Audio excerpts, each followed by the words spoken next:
Family, welcome back to another live from the Kappa Convention here in Long Beach. And with me, I have Rushit. How are you doing, Rushit? I'm doing good. I'm good. Great to see you, man. I actually got to have a diamond dealer come into my booth and talk. So I just want to say something very interesting.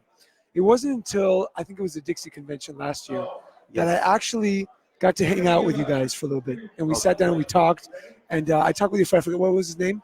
Alpesh. Alpesh, Yeah. and we had a booth together, Okay. and we spoke, and we had a great time, and because sometimes a lot of people think that like the diamond dealers are in a different section, Yes. Yes. right? Yeah.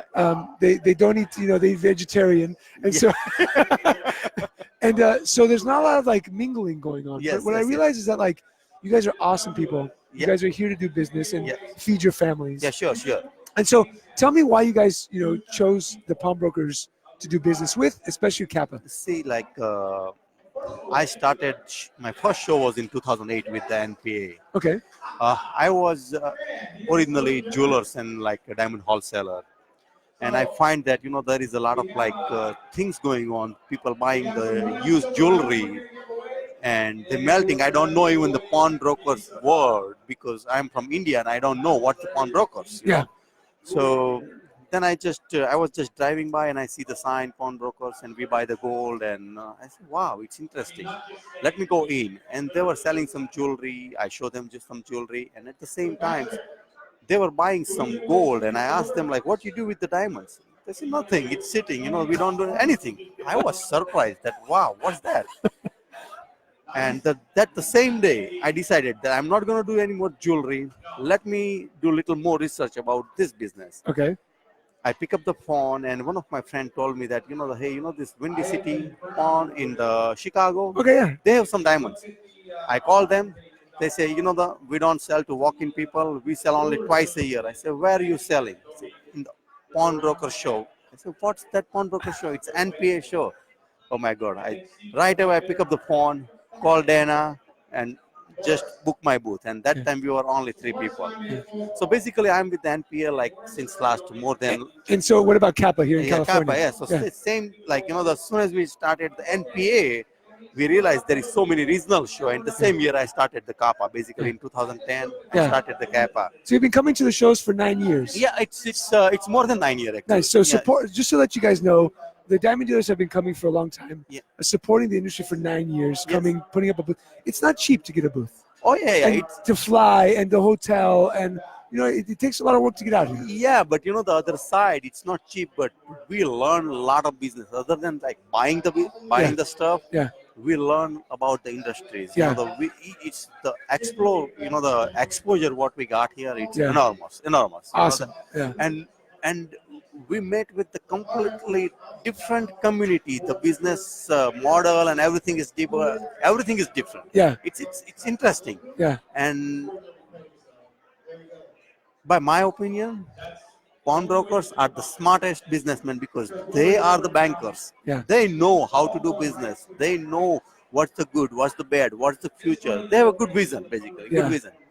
So, it's been 10 years. We did really great, really great. And now we are a little bit diversifying in our business. Nice. Yeah, we were talking about that a little bit. And obviously you guys are diamond buyers, but now you've also gone into selling lab-grown stones. So what's happened since last 3 years, we see that the inflow of the diamonds which we are buying, it's getting lesser and lesser. Yeah. And I'm in the diamond industries. I don't want to leave the industries. And again, I really enjoy the pawnbrokers especially. So I don't want to change myself completely to jewelers and go back to the Jessica show and everything because I want to stick myself with those people. Yeah. So I just my immediate family, they are in the diamond growing business since last 10 years back home in India. Yeah. So they are just pushing me since last 10 years, but because those closeouts doing very well, so I was not just thinking about that. Yeah. Then since last 2 years, I start a little bit homework, and finally, the last year, I just made my mind that let me start the marketing for the lab-grown diamonds. Yeah. Now, whenever I say the lab-grown diamonds, the first impression, it's the fake diamond. Yeah. It's not. Yeah. No, the lab-grown diamond, it's chemical property and everything's same as a natural diamond. It's same as a natural diamond. And every day since last 3 years, market share is going up and up. If I talk by the percentage right now in the cutting and polishing industries, about 8 to 12% cutting is the lab grown diamonds. So 8 to 12% of the cutting and polishing industry is lab grown diamonds. It's a lab grown diamond. Wow. It's Okay. it's Nice. every now in the US, like every day we are hearing something new. That this chain store, this big major, they're gonna start carrying it. So there is so many things. If you see by the the wholesale level or by the major level, corporate level, there is so many changes going on, Yeah. and you're gonna see within Yeah. like a year or two, you're gonna see in a lot of those chain store in the showcase, you're gonna see the lab grown Yeah. product, and Yeah. it's a really good product. Like the 20% of the natural diamond cost you get buying uh, the it's a diamond Yeah. basically. You're Yeah. buying, and it's affordable. And the most selling what we right now, it's a 2 carat total weight earrings, stud earrings. It's carat each. We selling. Looks big. It Looks looks big, nice. looks big. Shiny. It's like D2G color, like VS2 quality. We Yeah. selling for $1,200, $1,300 a carat, Wow. and the new generation, that they don't care about like it's a natural or it's that it's a lab grown. They want to wear something nice, Yeah. something decent, and we have really good response. For me, it's a big challenge to Yeah. convince the retailers. Yeah. If I go to 100 store, 90 stores says no, we don't want it. But the good thing is 10 store who is keeping that, they have a very good sale. Yeah. And why I select the pawnbrokers, reason in last 15 years, since this gold buying things happen, Yeah.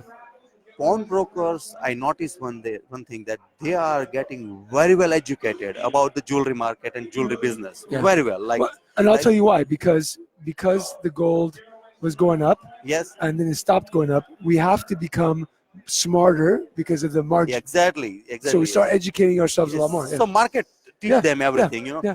So like 10 year back, the customer, my pawnbroker customer, who don't have even like a 5 piece in the showcase, right now they have a 50 piece. Yeah. Yeah. So when we talk about the lab grown, this is not business like all the jewelers can do it. Yeah. Reason because they have like a few $1 million inventory in the showcase, and they have fear that by putting this lab grown, they are devaluating. Yeah. And they can't sell those They stones. can sell those. Yeah. And those inventory, what they have in the showcase, it's with the wholesale cost. Yeah. Yeah. Other side, the pawnbroker has a really good opportunity because first things, they are get very educated about the jewelry. Yep. Second things, the jewelry inventory, they don't have that much, and if they have, it's not with the wholesale cost. Yeah, they can melt it. They can sell melt it. they don't have with Yeah. the wholesale cost. And I see that all the pawnbrokers, they're willing to do the jewelry business. Yeah. They are like very positive, so they have a really good opportunity to start completely new line, which has a really good you know future. You're gonna see that all the I2 market, like all those lower or medium end goods, it's gonna take over by the lab grown Yeah. diamonds. And second things, lab grown is the cheap product, but the buyer is not cheap. Yeah. Yeah. Buyer is, most of the people are educated, like well done, like doctors, engineers. They're buying the stuff. So when that smart people are buyer, for sure it has some good future. Yeah. And if I'm talking about myself, as I said that 90 people says no, retailers, but the 10 people who keeping in the showcase, they have a very good result. I have repeat orders. Like Yeah. they have 5 pair of the natural diamond stud earrings since last 2 years. It's sitting. They're buying like few pair from me since last 2-3 months. I have a repeat order. So just to kind of like summarize, right? What Rashid Yes. is saying is that I think the pawn industry is open and fresh to put lab-grown diamonds in the showcase. Yes, exactly. So that you can start pushing Yes. the merchandise and selling it. Obviously, knowing that when you put out lab-grown diamonds, Yes. you have to have a way of checking it coming in Yes. because Yes. some people are going to bring it to you, right? Yeah. Yeah. So if you're a pawn shop, if you're part of Kappa, and you feel like you're like, hey, I want to buy a couple of lab-grown diamonds to see what it does, reach out to Rashid. I think that you'll. Yeah, it's just not about only buying. Just come back. I have a lot of knowledge. Yeah. Over the time, because I didn't went to the high school or anything. Yeah. Since I was 14, I'm playing with the diamonds. Wow, Like, really? no, I didn't even finish my high school. Yeah. Yeah. So when I came to US, I don't know even English, you know. Yeah. So You're doing a good it's- job now. Yeah, man. so no, thank you. So anything like, you know, the what the industry's future about the lab grown, what the future about the natural. Natural has a good future too, Yeah. but which quality gonna be do the good in the The best. future? Yeah. Like lab grown, what kind of the quality is doing good? How to determine the diamonds? You know, the what product to make.